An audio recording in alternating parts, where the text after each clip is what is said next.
Welcome. Hi, I'm Josh Sawyer. I'm project director at Obsidian Entertainment. To my left, oh, hi, thank you. Thank you. Thank you. Thank you.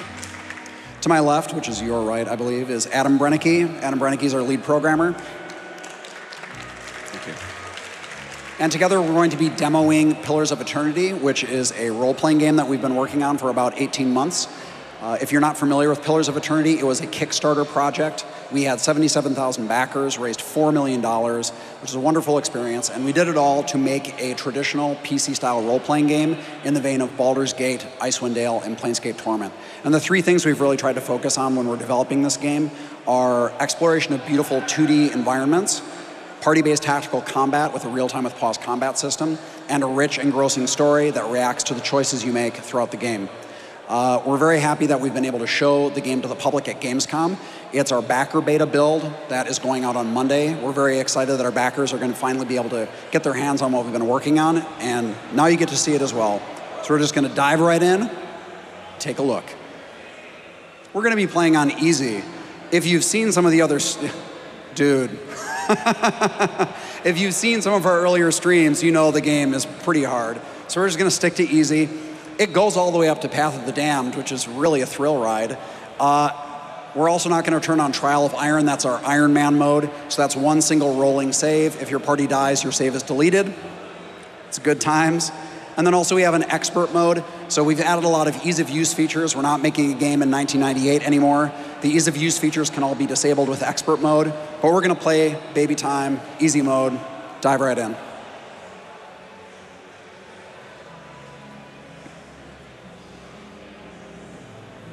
Is the dramatic music playing? It's very dramatic. It's kind of spooky, actually.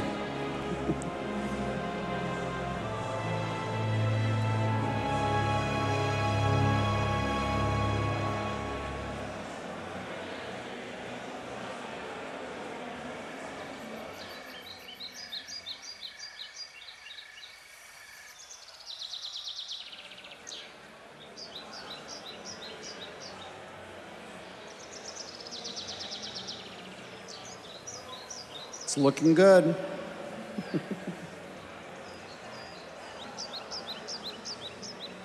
All right, yeah. We made it, everybody. We did it. Thank you for coming. Actually, now we're going to be showing some things in character creation we haven't shown before Gamescom. We have all of our races in now. That includes our new races that we've made for our own world. So the Amawa are a large semi-aquatic race. We also have dwarves and elves, because some people really love the classic fantasy races. The Orlans are a new fantasy race we developed for our setting. They're very small, have cat eyes, big ears. They're cute, they're fun. And the Godlike. The Godlike are very strange looking, if you couldn't tell. That's not something on her head, that is her head. She is very strange looking. All the Godlike look like they have been touched by the divine. So we have a number of Godlike in the game. The Death Godlike, the Nature Godlike, Moon Godlike, and the Fire Godlike. We're going to be playing the Fire Godlike because they look super cool. You can also choose the parentage of your Godlike. Some of our backers had asked us, hey, what if your Godlike's parents were elves, or Orlans, or dwarves, or Amawa? And the Amawa are super huge, so we're going to use them. We've shown barbarians and wizards before in our demos. Today we're going to show the Paladin. And the Paladin is a great support character. We have 11 classes in the game. The Paladin is very good at frontline melee combat and close-range support. When you play a Paladin, you have to pick a Paladin order that goes with your Paladin. Obsidian makes role-playing games. We take the role-playing part very seriously. So when you make a Paladin, you choose an order. With that order comes certain personality types that your order favors, certain personality types that your order does not favor. If you play to the personality type of your Paladin order, you get small bonuses in the game. If you play against it, you get minor penalties. It's not game-busting or anything, but it's just slight reactivity to the choices you make throughout the game. We're going to be a kind wayfarer. We're going to be a good guy. We have a very traditional 6-stat spread, very similar to Dungeons & Dragons. But we've renamed and rebalanced the abilities to try to make it harder to dump stats. Also, if you want to build a very unusual type of character, you can do that and not have to worry that it's going to be a bad build. We really want to avoid bad builds. We want players to be able to play the character they want to play, have it change the gameplay in a meaningful way without just being inherently bad. In this case, Adam has built a very high constitution paladin, very tough survivability, but very low resolve. And resolve is used to resist hit reactions. So with a low resolve, you're more likely when you get hit to flinch. That'll interrupt your actions and kind of waste time in combat. We also allow you to pick your culture and your background in this world. When you pick your culture, it defines your starting equipment. It also has a slight effect on your statistics. We're going to play a paladin from Old Valia, kind of a swashbuckling old culture. They come with a breastplate, rapier, and a shield, and a little bonus to intellect. This is purely a role-playing thing. You can define your background. A lot of our players really like to decide where their character came from in the world, what they were doing before they jumped into the adventure. We're going to be a dissident, a bit of a troublemaker. Nothing wrong with that. Of course, you can customize your colors, be it garish as hell, stand out on the battlefield with the latest fashion. And Godlike don't have custom hairstyles because their heads are extremely weird, so you can choose from a number of unique heads that the Godlike have. In addition to the portraits that we provide in the game, you can also drop your own custom portraits into the folder and use them. That's something that the players really like to do in Baldur's Gate and Icewind Dale, and we thought it would be good to continue doing in our game. And Super Sassy is ready to go. All right, get ready. So we are now in the town of Deerford. We start the players in the backer beta at first level. But one of the main purposes of the backer beta is for players to get a feeling of the classes more around the mid-levels of the game. So we give the players enough experience points to advance to 5th level right away. Every level you choose how to level up your skills. These are mostly non-combat skills that you use in interactions in the world. And you also get combat abilities like Lay on Hands, which is a paladin's short-range heal. Very, very useful. At 3rd level, every class gets a unique talent. Talents are kind of like feats in Dungeons & Dragons. They're little minor things that either add side powers to your character or they modify an existing power that your character has. Paladins have an ability called Flames of Devotion that allows them to do a heavy damage attack, and we're going to take the Intense Flames talent to make it even more powerful. Additionally, at 3rd level, they get Inspiring Triumph. That's a passive buff. Every time the Paladin personally downs an enemy, all nearby allies gain a defensive bonus for a short duration. At 4th level, Paladins get another buff ability called Liberating Exhortation. This has saved our ass in these demos a couple of times. Liberating Exhortation can be used to suspend hostile effects that are on an ally. So if you have an ally that's poisoned and paralyzed, about to die, you can hit them with Liberating Exhortation and they'll ignore it for a short duration. And then finally, at 5th level, Paladins get Zealous Charge. It's an aura. Paladins get a number of Zealous auras over the course of the game. They're very useful. They affect all allies that are immediately next to the Paladin. We're going to start with Zealous Focus. That gives all nearby allies an accuracy bonus. Zealous Charge allows the characters to move faster. Over time, you'll eventually get 3 or 4 of these auras. They are exclusive to each other, so you have to use them tactically as the situation demands in combat. The area that we're in is the village of Deerford. It's around the middle of the game. We didn't want to spoil things for the players. We didn't want to ruin the story for them. So all the content that we're going to show and all the content that's in the backer beta is completely optional side content. So the story spoils are safe. The inn that we're going into is actually one of our backer inns. So during the Kickstarter campaign, a lot of our backers pledged a lot of money. Some of the higher end rewards that they could get were a custom inn. Also behind the bar is the barkeep, Dengler, who's the proprietor of the inn, named for Stephen Dengler, one of our backers. And we're going to talk to him and talk about renting a room. In the original Infinity Engine games, they also had inns that you could rest at. It's a very Dungeons & Dragons type of thing to engage in, renting a room at an inn. But there wasn't really much mechanical reason to do it. So in Pillars of Eternity, we changed the resting mechanics to make it more advantageous to rest at an inn. If you get the cheap room, you don't get any benefit from it. But if you rest at a high-end room like the Dragon's Lair in this image here, you get a long-term buff. And that long-term buff will last until the next time you rest. So it's a very useful thing to put on your party. It'll last for a very long time. And it also encourages the player not to rest spam a lot because they'll lose that bonus as soon as they do. You can also use inns often to build additional party members. We have 8 companions that we've written for the game. We take a lot of pride in our writing. We think people will enjoy them, but every once in a while, someone doesn't like our companions, or maybe they don't like our companions at all. So they just want to build their own party members like in Icewind Dale. So you can go to the tavern, you can spend some money and build additional party members if you want. We already have 5 party members though, so we're just going to head out and do a quest.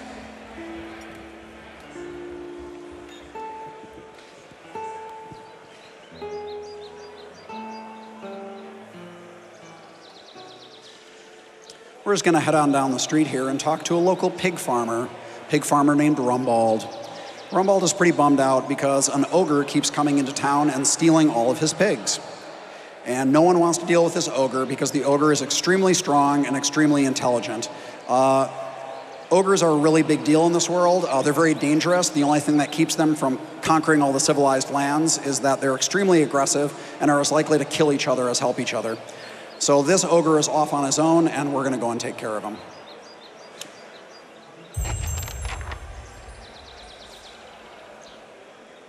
By the way, if you don't want quest updates, you can turn on expert mode.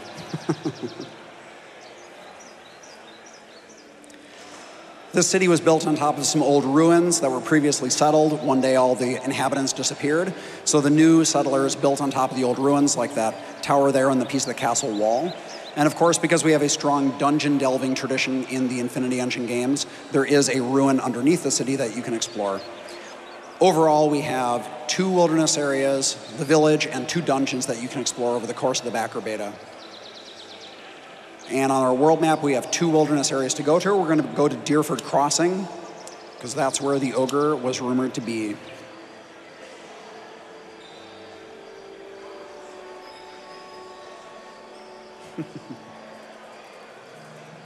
All right, looking good. It took a little while to get here, so it's getting dark out.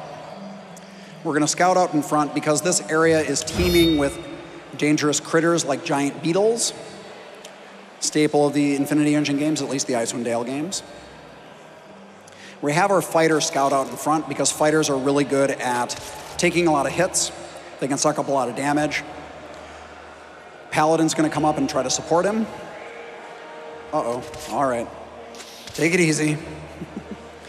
Rogues are extremely good at dealing damage to a single target. They're not very tough in a toe-to-toe fight, but rogues can inflict status effects that allow them to do sneak attacks. Sneak attacks and backstabs were also part of rogues in the Infinity Engine games, but they're often very difficult to pull off, so they're the exception rather than the rule. In Pillars of Eternity, rogues can do sneak attacks almost all the time. They just have to create the opportunity to make them. The priest is a great support caster. She just moved forward and used an area heal called Holy Radiance. Extremely handy for helping out the party. And then she followed that up with a spell called Divine Mark. Divine Mark does a small amount of damage, but it also makes the target much easier to hit. So that helps the party just take that guy out as quickly as they can. This guy's tough.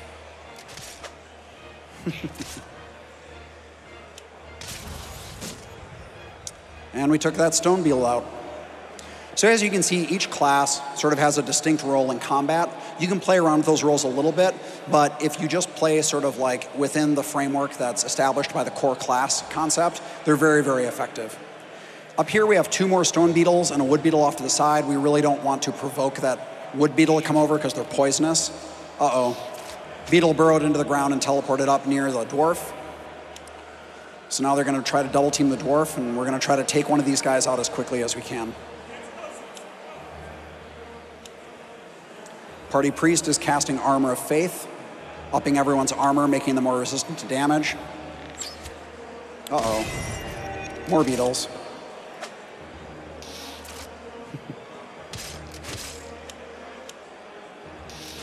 Wizard is using some of his Minneletta's Minor Missiles, which is a very common offensive spell.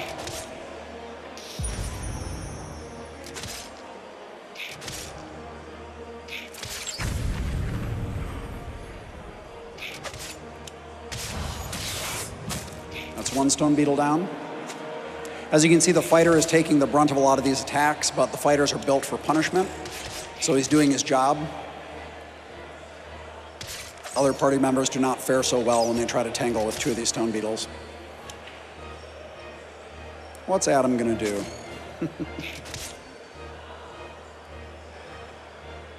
Maybe a finishing blow from the rogue? No? Something else? Some light stamina restoration, not a bad idea. There you go.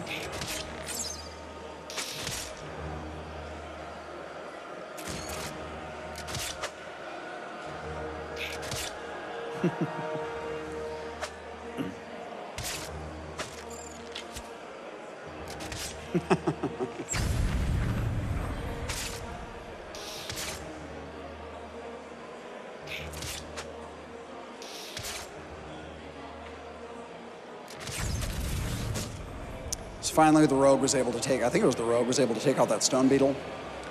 We can continue our quest to find the ogre. This wilderness environment has lots of cool things you can explore in it. As you fight different creatures in the world, you will get cyclopedia entries about these creatures. The cyclopedia entries have facts and figures about the critters. They help you make tactical decisions about how you want to fight them. So as you can see, we've already unlocked that it has a very low deflection defense, so standard weapon attacks are extremely good against the beetles, but it has a very high fortitude. So fortitude is used to defend against things like knockdowns and poison and stuff like that, so it's not a great idea to attack them like that. So over the course of the game, based on the number of creatures you fight and the lore skill that you have, you'll learn more information about the creatures and can better engage with them tactically. Also, over to the right here, we have a statue that you can interact with. Throughout the game, we've put these little scripted interactions in the game. They're illustrated story sequences. We just think they're kind of cool, fun, different way to look at the world. You can interact with the objects in a non-traditional way that you normally don't see from the isometric perspective, and they're just fun to do. And you can get into another dungeon this way, but we're not actually out here to go into this dungeon. Just kind of goes to how we design our wilderness environments. Exploration is a big part of these games, and we want people to feel like they can stumble across adventure as they're on their way to complete a different quest. If you look at the party portraits, you can see that they no longer have any red on them. When they take damage in combat, they take stamina damage. That's only short-term damage, though. After combat, all that damage goes away. The green bar that's to the left of their portrait, that's their health. That's long-term damage. If that gets to 0, they will die. So the dwarf is not looking very good, neither is the paladin. So we're going to use one of our resting resources. This is a limited resource. You can only carry so many with you based on the level of difficulty. Each time you use one, it gets consumed. Once you run out, you have to go back to town and buy more or go and rest at an inn.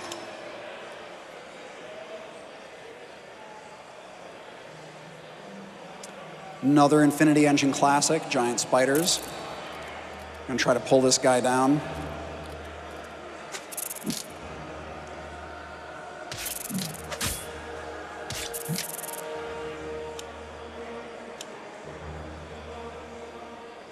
Going to give some holy armor to the party. Rogue is going to inflict a crippling strike. So the rogue gets a sneak attack bonus anytime there's a negative condition on an enemy. It's very, very broad, very liberal. So in many cases, the rogue can inflict those status effects themselves. Makes them much more self-reliant. They don't need other people to set up those conditions for them.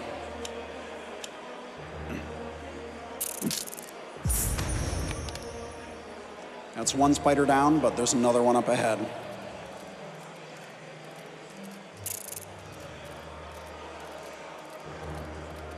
Don't want to get the spider into a bottle. Oh no. Paladin's getting attacked. Time for some Flames of Devotion, maybe.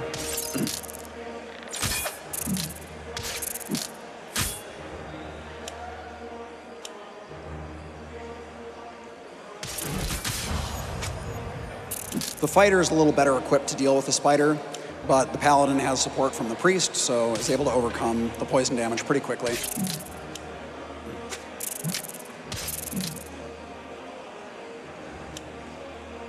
And the rogue is going to use a finishing blow. Oh, she missed with it. The finishing blow from the rogue does more damage the closer the target is to death. So it's not something you want to use very early in combat because the rogue isn't very effective with it when the target has a lot of health. But as they get close to the bottom, the finishing blow can do a ton of damage. So we finally found our way inside the ogre cave. Unfortunately, this is not just an ogre cave. It's an ogre and giant spider cave. So it's full of all sorts of other little critters, or not so little critters. We're not going to go up there because that's very, very bad. Even this little white spider is very dangerous because its bite can temporarily petrify one of your allies. So we're going to try to have our fighter use this Vigorous Defense. Vigorous Defense gives him a big boost to his defenses for a short period of time. So if he's in a difficult situation, like where he's dealing with these two spiders, it can help him hold his ground until the other party members can take that guy out.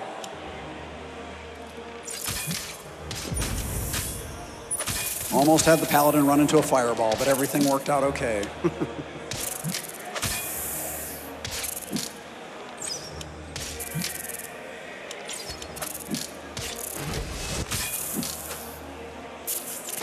Nice Morning Star smack. Oh no, that was super sassy. It was Paladin. Good job.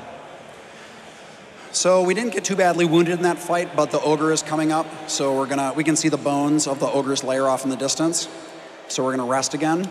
Only have 1 camping supply left. On hard difficulty, you can only carry 3 camping supplies with you at once. On easy, you can carry up to 9, so it's much more forgiving. We're not gonna go fight those spiders right now. We're on a schedule. We got an ogre to kill.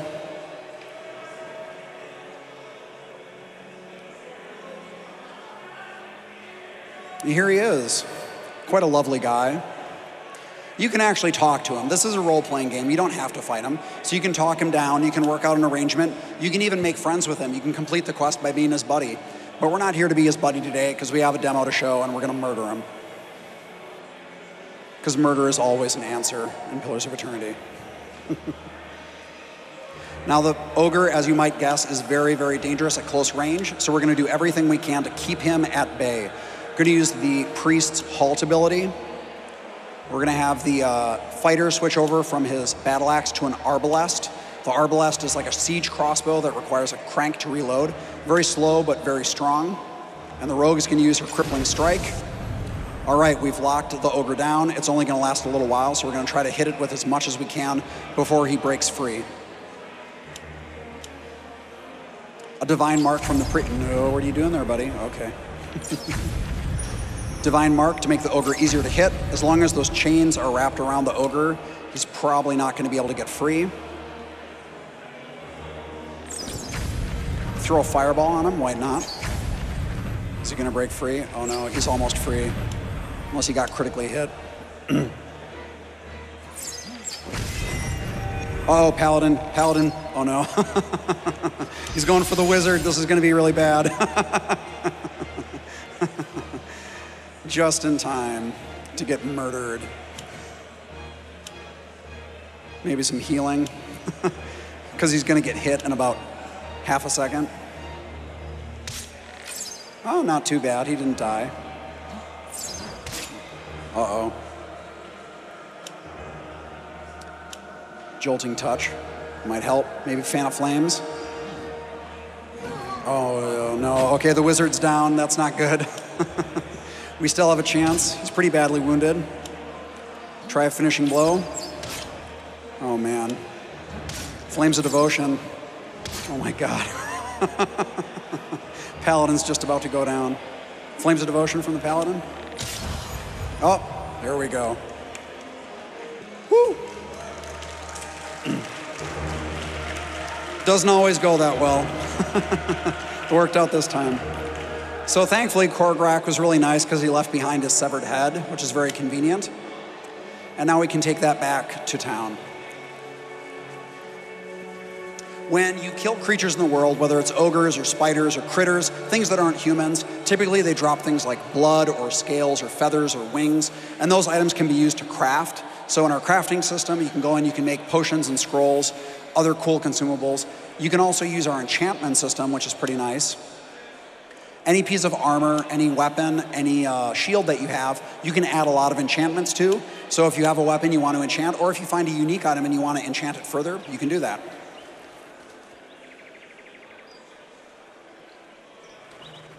Overall, we believe that the backer beta will take players about 3 to 5 hours to complete on a normal playthrough.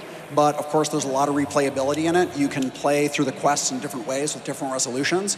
We also have all the races available, all 11 classes are available, and we really want our backers to play through, experience all that the backer beta has to offer, and give us our feedback on it.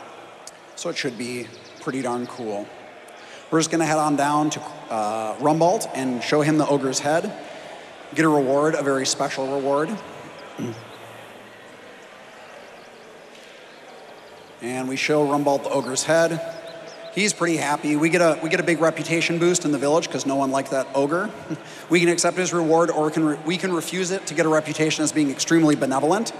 But even if you turn down the reward, he gives you the runt of his piglet litter. So when he gives you the runt of the litter, it becomes a little pet. And so you can put your piglet in the pet slot, and he can become your little party mascot. And it's not just piglets, there's also little cats and dogs and spiders and goofy little things like that. And they just follows you around and looks at stuff, doesn't participate in combat. But it was sort of fun, and people seem to like it a lot. So there you go. That is our demo. That's what we're going to be showing, or not showing, but that's what people can play here right now, and what people are going to be playing in the backer beta very soon. So thanks a lot.